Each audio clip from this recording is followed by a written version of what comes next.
Fun fact for everyone, 83% of statistics are made up on the spot, but thankfully the statistics in this video are going to be a little more accurate. Today we're going to be talking map data and statistics, and we're going to be discussing the most played maps in Team Fortress 2. Some of these results may be quite shocking given the negative discussions of a couple of the most played maps here. 2 Fort, I think, is a prime candidate of that, because it is very much a map that people either love or hate, and it seems to me that a lot of the content creators and that side of things when it comes to TF2 strongly dislike 2 Fort. Yet we have 16% of all players that play Team Fortress 2 on 2 Fort. It is the most popular map by quite a large margin. The chart for this map data is way too big to actually fit on screen properly, so instead I'm going to be including a link in the description so you can see the full res image. Thank you so much to Teamwork.tf for actually carrying out this survey as well. Unfortunately, the site has now closed. The developer behind it wants to move on to other things. If you've never heard of Teamwork.tf before, it was basically the yellow pages of TF2 content creators, and I had them all compiled. And it was a really nice directory. It introduced me to a lot of content creators I'd simply never heard of before. Things like random pick of the day and things like shoutouts for community projects were really great from this site. So once again, thank you to Teamwork.tf for composing this. 16% of players play 2 Fort, according to the findings of this scan. It was carried out on the week beginning January 8th and it ran until the 15th. Basically, all Valve casual servers were checked every 4 hours to see where people were playing, and this is how the statistics worked out. 2 Fort is on top, by more than double any other map in the game. Which is quite alarming, because again, 2 Fort is a map that a lot of people seem to love and hate. Now, the positive sides for 2 Fort is that it very much is the poster child map of TF2. It's the one you see in the most Meet the Team shorts. It's the one you see in the original trailers for TF2. It's one of the big original branded maps of the game. Hell, there's a 2 in the very title. It is 2 Fort. So before we even go into the intricacies of the map, it's branded really well and it's promoted in a lot of the assets for TF2, so naturally a good bit of the popularity simply comes from that, because this map is pushed a lot stronger than other maps. It's kind of the most infamous one in the entire game. And there's a sort of popularity that comes from the sort of homely feel that you'll expect on a 2 Fort server. Like, depending on the class you pick, you're going to have a very set role that you kind of play out. If you're playing a sniper, you're going to hop on the battlements, you're going to snipe all day. If you're playing an engineer, you're probably going to bunker down next to the intelligence and spend the next 30 years of your life waiting down there. Well, that's a very reassuring feeling. You don't have to worry about what you're actually doing because your role is pretty much established for you. So 2 Fort is a very homely map. You can feel right at home if you're playing on this one. But of course, there's a couple of caveats that kind of come with 2 Fort, and a couple of the frustrations that have developed over the years that sort of give the map its infamous status, and why there's a large outcry against this map and how everyone seems to play it. The biggest one I have to call out is playing the objective in 2 Fort, because 2 Fort is one of the more team deathmatchy sort of game modes when it comes to Team Fortress 2. It's kind of like Hightower in the sense that people aren't really focused on the objective so much, but they're kind of just messing about. And a good indication of this is that 2 Fort is one of those maps where you're going to have a lot of things like friendly hoovies just wandering the place and random weird happenings that make TF2 such a wonderful game. But of course, if you're a more objective-focused player, that can be quite frustrating. The sameness that comes from having these very much established roles can also be quite frustrating.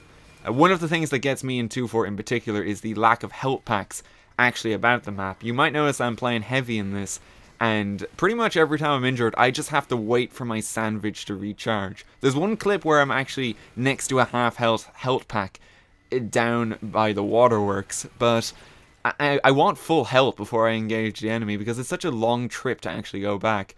So that's another element of the frustration that comes from this map, because there simply isn't a lot of health pack placements, or relatively good health pack placements. Like, you have to go quite far if you want to recover, and it can be a bit of a trek to get back, just given the size of this map.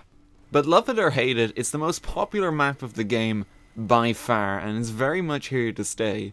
I think the popularity of 2-4 is one of the reasons why Capture the Flag is even trying to get a sort of reinvigorated push in TF2 lately. You saw it with things like Manpower mode, which are trying to take the Capture the Flag game mode and sort of put a faster spin on it. You can also see it in how something like Turbine, which is the second of the maps we're going to get to, because this is the second most played map in the game, how that was introduced into competitive format. Because Turbine is kind of like a smaller scale 2-4, where you have very much more controlled sort of pushes, because all your corridors are a lot tighter. But if you follow the competitive format in the slightest, you'll know that there was a lot of controversy when Turbine was introduced, to the extent that it only lasted 4 days on the rotation. That says a lot, that it had to be that urgently taken out of the format. But you can see what they were trying to do though. 2-4 is the most popular map by far, so let's have a more organized version of 2-4. Let's have a more sort of a competitively focused version of 2-4. I'm going to be one of the few people to claim this, but Turbine sort of takes 2-4 in a way and sort of makes it smaller, makes it tighter. And even though it's a Capture the Flag mode and it suffers from a lot of the elements that 2-4 does, where it's very difficult to get a team push going, it's at least better than something like 2-4 is at it. Because in 2-4 you're going to have a lot of aimless wandering about the map before you actually meet up with your team a lot of the time, just because it's so big and it's so difficult to actually get a team push going. Whereas with Turbine, you very much just have 3 entry points centered around the middle of the map. You'll go left, you'll go right, or you'll go up through the vents above. It didn't work for 6s in the slightest, and fair play to them for actually acting on that and removing it regarding the outcry. But I can at least understand why Valve thought that might have been a good idea. Because if you look at the map data and you look at the statistics, Capture the Flag is very popular. And it hadn't really been tested for a competitive format in that way. So, give it a go, I guess. Although, they did give it a go. They did actually test it when it came to the matchmaking beta ages back. But sure, look, they gave it a second chance. Like, you might as well when it comes to these kind of things, because it is such a popular game mode. Like, if you think of 2-4 and Turbine combined, that is a quarter of the player base of the game that is on those 2 maps. That is not an insignificant sum, even to those of us who don't like Capture the Flag. I don't like Capture the Flag myself, but you gotta defend that, and you gotta kind of acknowledge where they were trying to come from in that regard. It can be quite startling to think so many people play Capture the Flag, but that is a quarter of the player base, and you can't simply ignore that. If you go through the statistics past that, it's kind of what you'd expect. We have a bunch of payload maps with a sort of average popularity between them all. Upward and Badwater take the lead with 6% each. You have Dust Bowl slipping in there with its own 6%, because Dust Bowl is Dust Bowl. You're always going to see a crowd for that. You also have Hightower on 4%. And if you go a bit of a ways down, you even have D-Group Keep with a good 2% of the player base. Which I think is kind of hilarious, really. If you think about it in relation to TF2's concurrent player base, which is about 50,000 every day, that's 1,000 people playing D-Groot at any given moment. That's just great. You have 1,000 medieval men charging about, realizing they forgot to install Chivalry. It's pretty fascinating to look at this kind of data, because it gives us an insight into what Valve might be considering when it comes to future map changes. Again, I think the introduction and the testing of Turbine in competitive is a prime indication of that, because clearly you're trying to address that side of the audience, and introducing something like Turbine in competitive format might convince some of those people that love things like Turbine and 2-4 to actually give competitive a shot. It's important to bear in mind as well that map data is simply that, and not every design choice is going to be made in relation to it. It just gives us a bit of insight as to where some of the changes might be coming from. Once again, you'll be able to find a link in the description to the mentioned chart where these statistics are coming from. Thank you again to Teamwork.tf for doing this. Give it a read and let me know what you think of the map data yourselves in the comments below.